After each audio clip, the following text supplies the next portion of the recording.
Hi, hello, നമസ്കാരം. ഞാൻ നിങ്ങളുടെ സ്വന്തം വിമൽ. അപ്പൊ ഞാൻ ഇന്ന് വന്നിരിക്കുന്ന ഒരു എക്സൈറ്റിംഗ് ത്രില്ലർ റിയാക്ഷൻ ആയിട്ടാണ്. അപ്പോ ഞങ്ങളുടെ സ്വന്തം അജിത് കുമാർ എ.കെ. തലെ ആളുടെ ലേറ്റസ്റ്റ് മൂവിയായ ഗുഡ് ബാഡ് അഗ്ലി. അപ്പൊ ഈ മൂവിന്റെ ട്രെയിലർ ഇന്നലെ റിലീസ് ആയിട്ടുണ്ടായിരുന്നു. ആള് വിടാമുറിച്ച് കഴിഞ്ഞിട്ട് ഒരു മൂവി കഴിഞ്ഞിട്ട് ഒരു ഗ്യാപ്പ് എടുക്കാൻ പോവാന്ന് പറഞ്ഞിട്ടുണ്ടായിരുന്നു. അപ്പോ ഗുഡ് ബാഡ് അഗ്ലി അതിന്റെ ഒഫീഷ്യൽ ട്രെയിലർ ഇന്നലെ റിലീസ് ആയിട്ടുണ്ടായിരുന്നു. കാരണം ആള് റേസിങ്ങും പരിപാടികളും ആയിട്ട് കുറച്ച് ബിസി ആവാൻ പോവാണ്. കാരണം ലാസ്റ്റ് മൂവി വിടാമുറിച്ച് എനിക്ക് ഭയങ്കരമായിട്ട് ഇഷ്ടമായ മൂവിയാണ്, വർക്കായ മൂവിയാണ്. അപ്പോ ആ മൂവിയിൽ തന്നെ ആളുടെ ബോഡി ട്രാൻസ്ഫോർമേഷനും കാര്യങ്ങളൊക്കെ എല്ലാവരും കണ്ടിട്ടുണ്ടാവും. മൂവി കണ്ടവർക്കൊക്കെ മനസ്സിലായിട്ടുണ്ടാവും. അപ്പോ ആള് ആ പരിപാടികളായിട്ട് കുറച്ച് ബിസി ആവാൻ പോവാണ്. അപ്പൊ 2-3 വർഷത്തേക്ക് ആള് പുതിയ മൂവീസ് ഒന്നും സൈൻ ചെയ്തിട്ടില്ല. അപ്പോ ലെറ്റ്സ് സീ ഈ മൂവി ആ 3 ടു 2 ടു 3 ഇയേഴ്സ് ഒക്കെ കവർ അപ്പ് ചെയ്യാൻ പറ്റുമോ ഇല്ലയോ. അപ്പോ നമുക്ക് ആദ്യം ട്രെയിലർ കാണാം. ഒരു രക്ഷയില്ലാത്ത ട്രെയിലർ. കാരണം എല്ലാ മൂവീസിലും അജിത് കുമാറിന്റെ ലുക്സും അല്ലെങ്കിൽ ആളുടെ സ്റ്റൈൽ അല്ലെങ്കിൽ സ്വാഗ് അതൊരു ഡിഫറെന്റ് ഫ്ലേവർ എല്ലാ മൂവീസിനും കൊടുക്കാറുണ്ട്. കാരണം കഴിഞ്ഞ മൂവിയിൽ നിങ്ങൾ വിടാമുറിച്ചി കാണുകയാണെങ്കിലും ആളൊരു ഓൾഡ് പറഞ്ഞ സോൾ ടൈം പേപ്പർ പറയാൻ പറ്റില്ല. പക്ഷെ ആളുടെ ഒരു ലുക്കും അല്ലെങ്കിൽ ആളുടെ ഒരു സ്വാഗ് അതൊരു വേറെ ലെവൽ കാര്യം തന്നെയാണ്. ഇപ്പൊ ഈ മൂവിയിലേക്ക് വരുമ്പോ ആളുടെ യങ്ങർ ഏജ് അറിയില്ല, AI ആണ് പരിപാടിയാണ്. കാരണം ആള് ഭയങ്കരമായിട്ട് വെയിറ്റ് ലൂസ് ചെയ്തിട്ടുണ്ട്. വെയിറ്റ് ലൂസും പിന്നെ ബോഡി മാസ് ഒക്കെ ഭയങ്കരമായിട്ട് കുറഞ്ഞിട്ടുണ്ട് ആസ് കമ്പയർഡ് ടു earlier. അപ്പോ പറയാൻ പറ്റില്ല, എഐന്റും കാര്യമില്ല. ആള് ഷേവ് ചെയ്തിട്ട് ആ മുടി ഒന്ന് കറുപ്പിച്ച് കഴിഞ്ഞാലും എഐന്റെ ഒരു കാര്യമേ ഇല്ല. ഈ യങ്ങർ ലുക്ക് ആള് തന്നെ കൊണ്ടുവരും. അപ്പോ ആളുടെ സ്വാഗും പിന്നെ ആളുടെ ഒരു സ്പെഷ്യൽ ഫ്ലേവർ തന്നെ ഉണ്ടാവും. പിന്നെ വില്ലനായിട്ട് തോന്നുന്നത് അർജുൻ ദാസ് ആണെന്ന് തോന്നുന്നുണ്ട്. അർജുൻ ദാസിന്റെ ലുക്കിനെ കണ്ട ഒരു സ്റ്റൈലിഷ് വില്ലൻ. പിന്നെ ട്രെയിലറിൽ നിന്ന് എനിക്ക് മനസ്സിലായത് അജിത് കുമാർ ഒരു റിട്ടയർഡ് ഗാങ്സ്റ്റർ. അപ്പൊ ആളുടെ ഫാമിലിനെ ആളുടെ ഫ്രണ്ടിനെ ഇനി ആളുടെ മകനെ ആറിനെ തൊട്ടപ്പോ ഈസ് കമ്മിങ് ബാക്ക്. എന്നിട്ട് ആളൊരു പൊളിക്കുന്നതായിരിക്കും.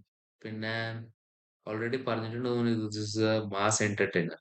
അപ്പൊ മാസും കാണാനുണ്ട് മൂവിയില്.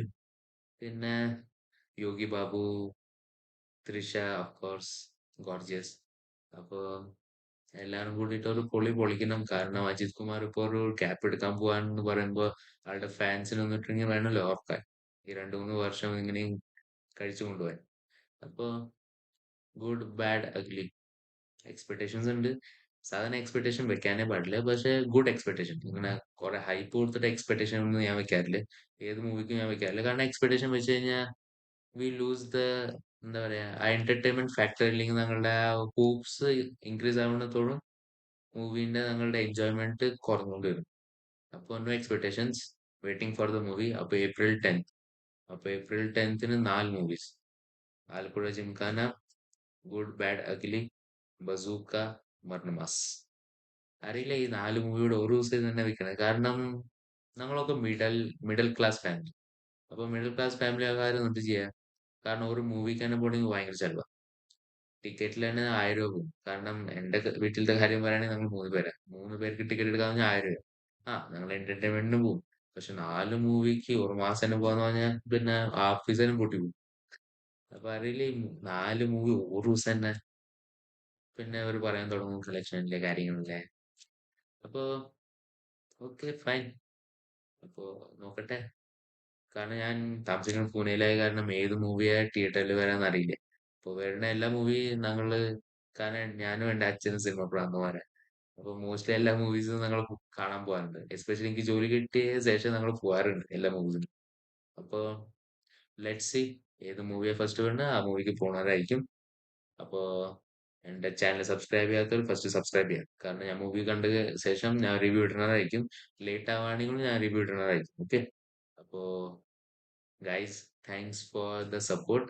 കാരണം ലാസ്റ്റ് എന്റെ വീഡിയോയ്ക്കും നല്ല വ്യൂസ് കിട്ടിനെ. ലാസ്റ്റ് വീഡിയോന്റെ പറഞ്ഞ എമ്പുരാന്റെ റിവ്യൂ ആണ് എന്റെ ഫസ്റ്റ് വീഡിയോ. അപ്പോ അതിന് നല്ല റിവ്യൂസും കാര്യങ്ങളും വന്ന കാരണം ഐ എം വെരി ഹാപ്പി. അപ്പോ എന്റെ വീഡിയോസ് ഇനിയും കാണണമെങ്കിൽ എന്റെ ചാനൽ സബ്സ്ക്രൈബ് ചെയ്യുക, ലൈക്ക് ചെയ്യുക, ഷെയർ ചെയ്യുക, കമന്റ് ചെയ്യുക. നിങ്ങളുടെ അഭിപ്രായങ്ങൾ കമന്റ് ബോക്സിൽ ഷെയർ ചെയ്യാൻ പറ്റുന്നതായിരിക്കും. I will reply for it. So for my next videos, just stay tune. This is Vimal Nair.